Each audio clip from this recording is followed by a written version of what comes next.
we've seen so far could just be the beginning. The threat has evolved. Mutation is spread to humans. From author James Patterson. Soon, premiere CBS June 28th, or stream it live or on demand. What is the role of religion in our ever-changing world? From the NewsChannel 5 network, this is Issues of Faith. Hello, welcome to I Am Ben Hall. Today, we are talking about reforms in the Catholic Church, specifically Pope Francis. What is he doing? What has he done? And it's a fascinating discussion. We are happy to have with us someone we've had with us before, Father Joseph Breen. Father Breen, thank you for being here. It's a pleasure to be with you. Served 33 years at St. Edward's, recently retired.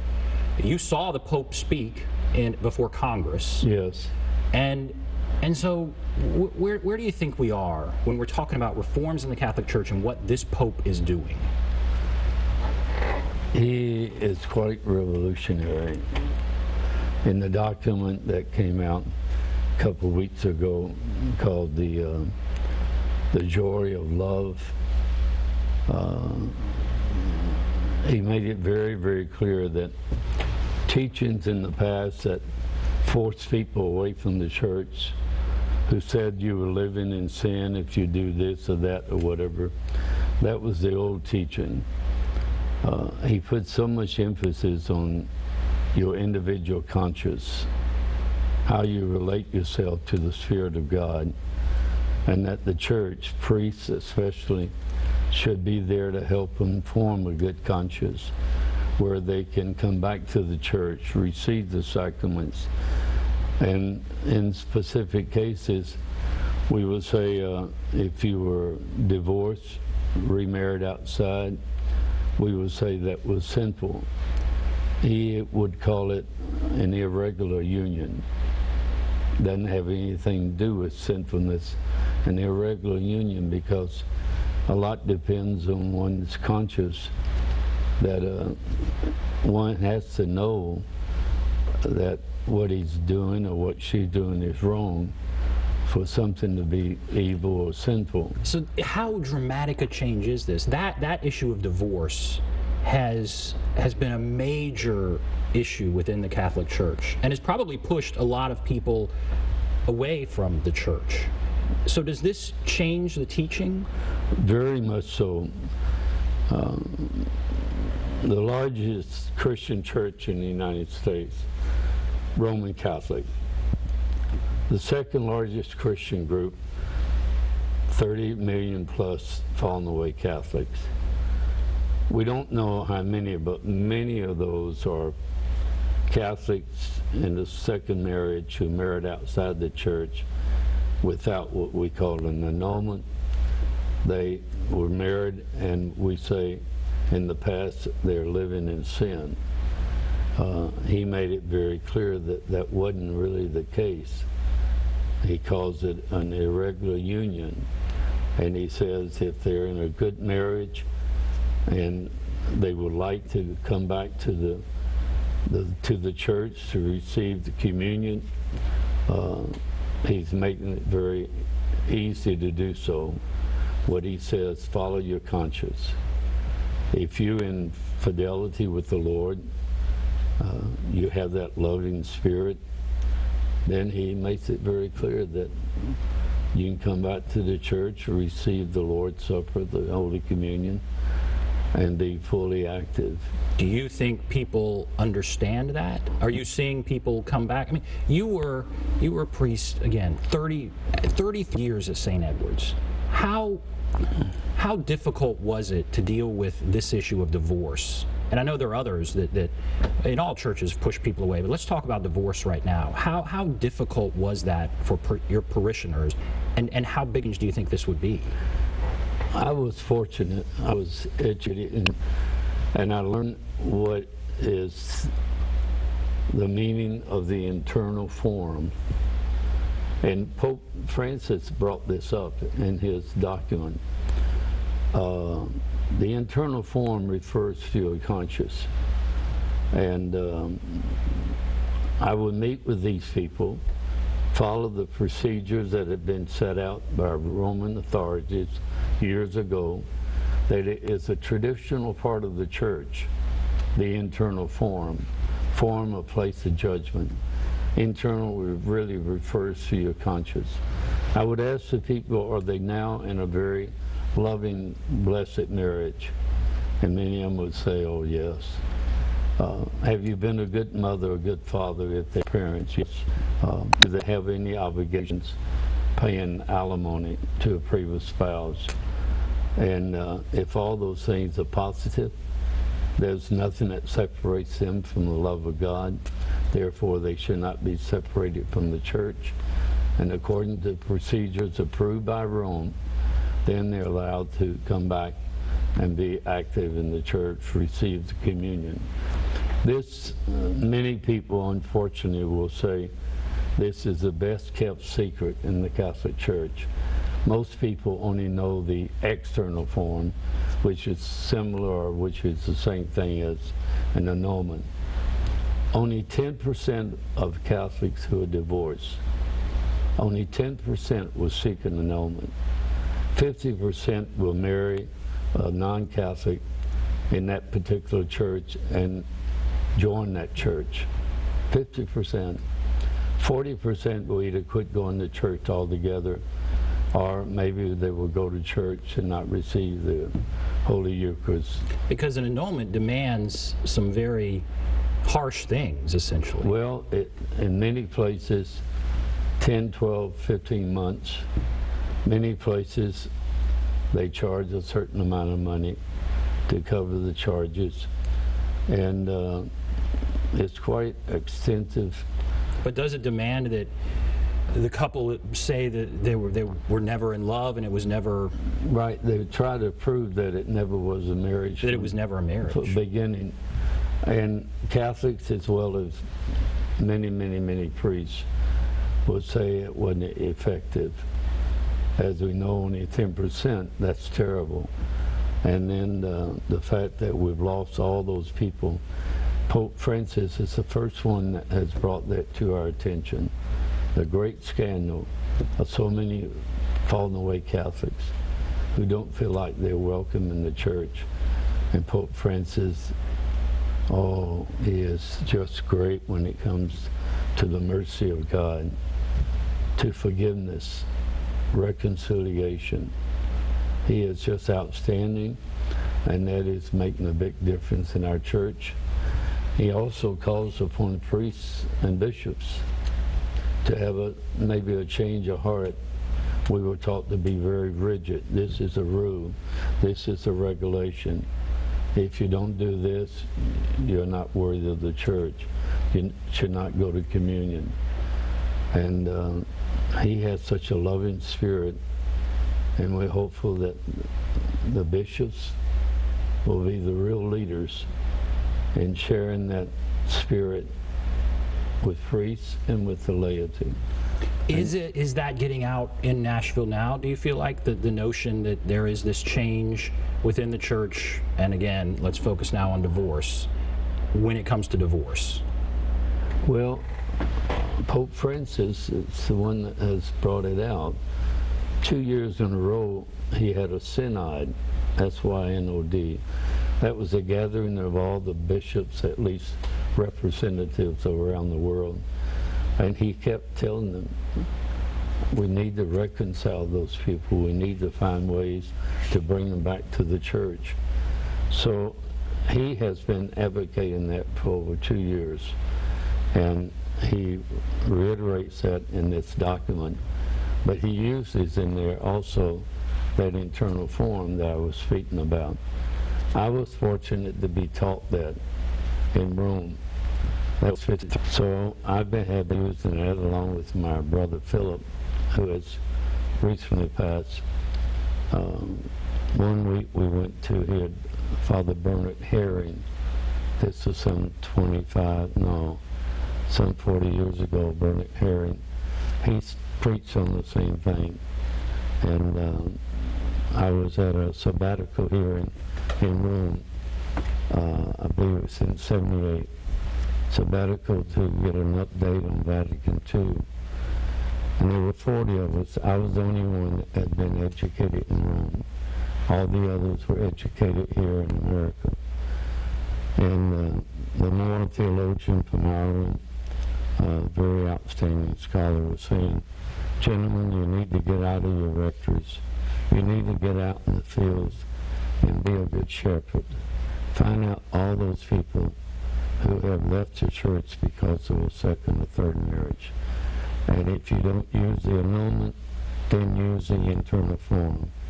At that moment, the hands went up. What's the internal form? And this is why I'm here today, I think, to let the people out there know what the internal form is. It's your, all right, I love that. And all right, we're going to take a break, and I'm going to come back, and we'll go into that. And I also want to get into same-sex marriage and some of those reforms as well. So we're going to take a break. We'll take a break. Be back right after this. Info. Welcome back to Issues of Faith. We are talking with Father Joseph Breen about reforms in the Catholic Church. And as we went to break, you were talking about the internal form. Define that. What does that mean? Form, F-O-R-U-M, a place of judgment. The main, perhaps, place of forms in Nashville would be the courthouse, where you make decisions. The external form refers to the annulment, the paperwork and so forth. The internal form refers to your conscience.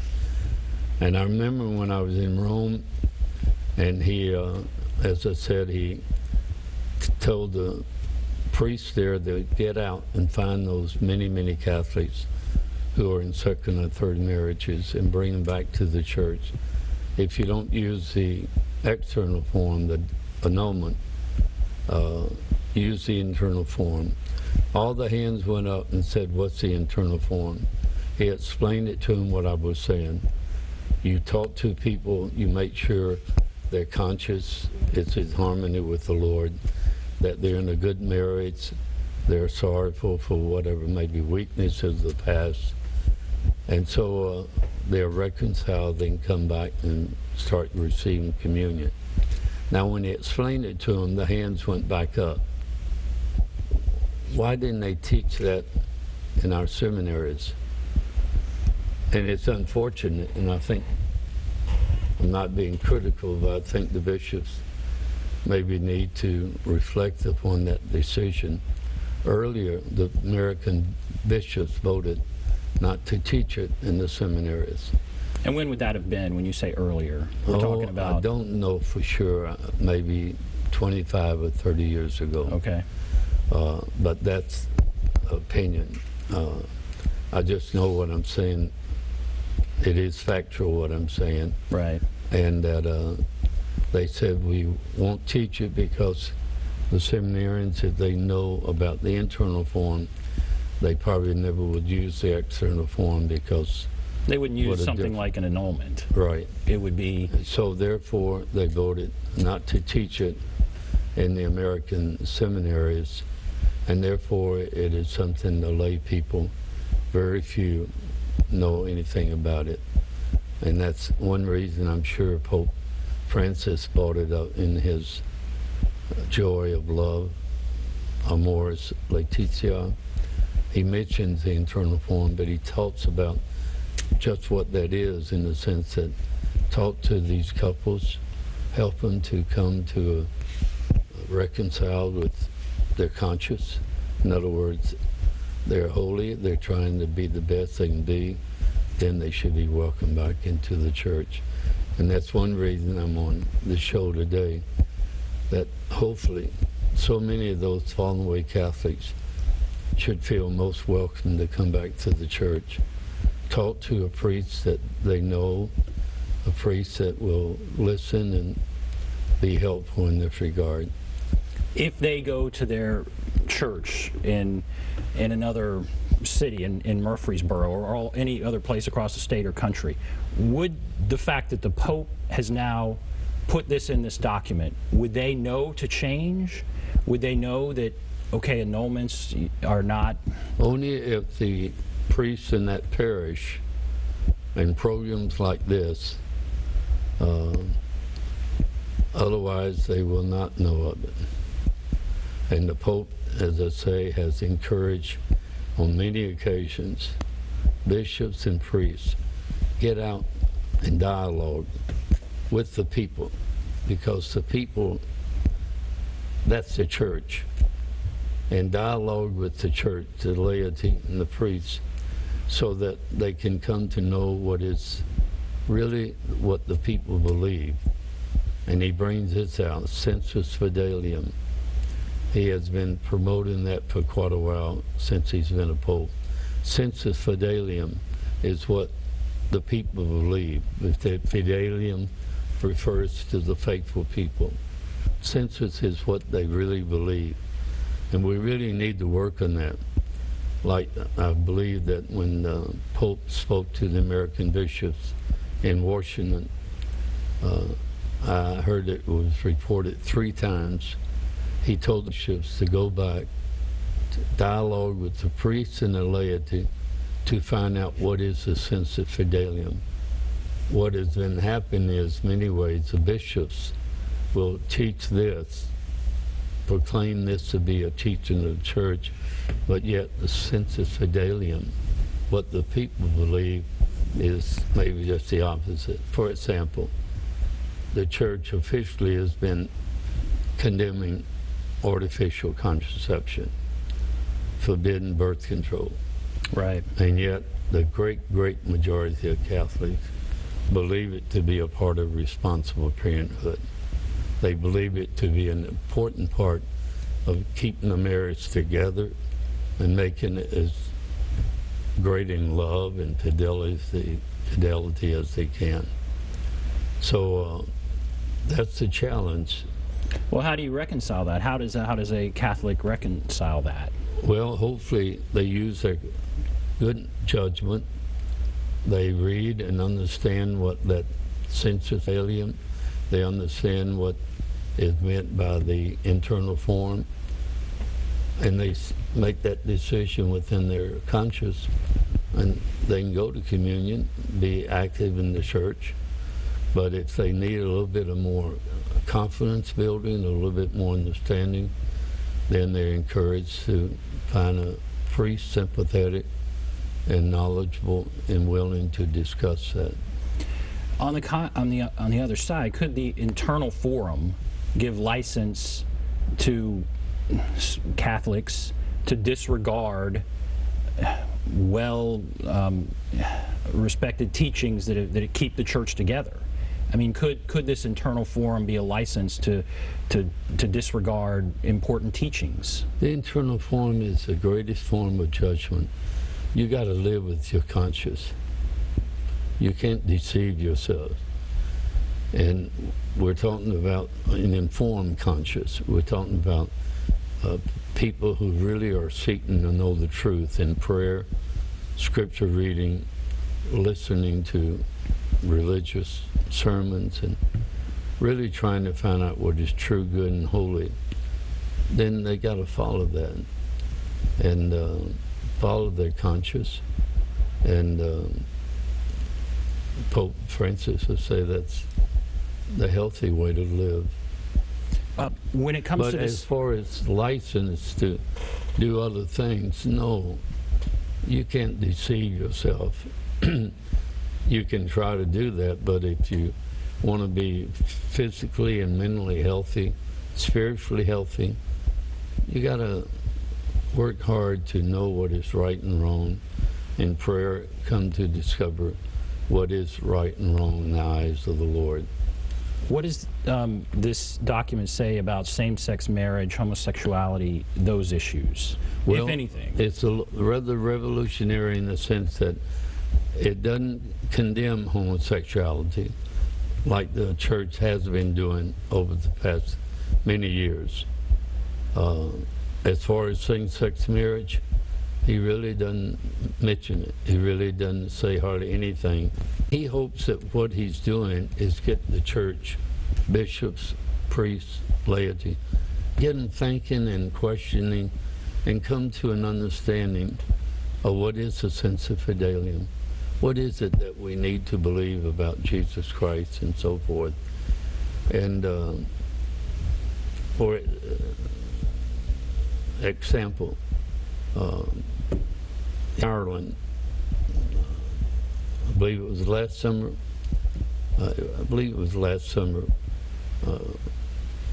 the Irish bishops were very strongly against the same-sex bill that was being debated in the Congress or in their assembly.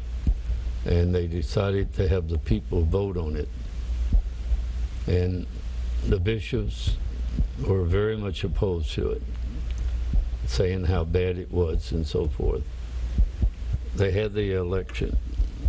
70% of the people voted in favor of same-sex marriage. So it was overwhelming. Was legal. Oh yeah, 70-30. And we hope that the bishops won't act, let time to understand, because if we come out and be very harsh and condemn it, I don't know how many more lay Catholics who are gay. We can't afford to lose anymore. We've lost most of them. Now, we only have, our time goes so fast, about 2 minutes left, about maybe even a minute and a half. How radical would you say this Pope is, and what do you hope people take away from this? What do you want people to take away? He is revolutionary. He is definitely a man that knows mercy, forgiveness, reconciliation. He also knows the hardships many married people have, the families and so forth. And he is saying, instead of applying a rule and saying they're out of the church or they're living in sin, let's speak with and talk to them and see if their conscience will be such that they will feel welcome back in the church. I've been always concerned with the attitude, the way we treated gay people. But I wasn't aware of another group of people. Ruth Abler called me about 6 months ago. I'm a 79-year-old Catholic woman from Cincinnati. I feel like I'm not going to stay in my church anymore.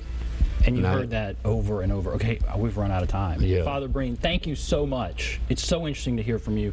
Thank you all for watching Issues of Faith. Please.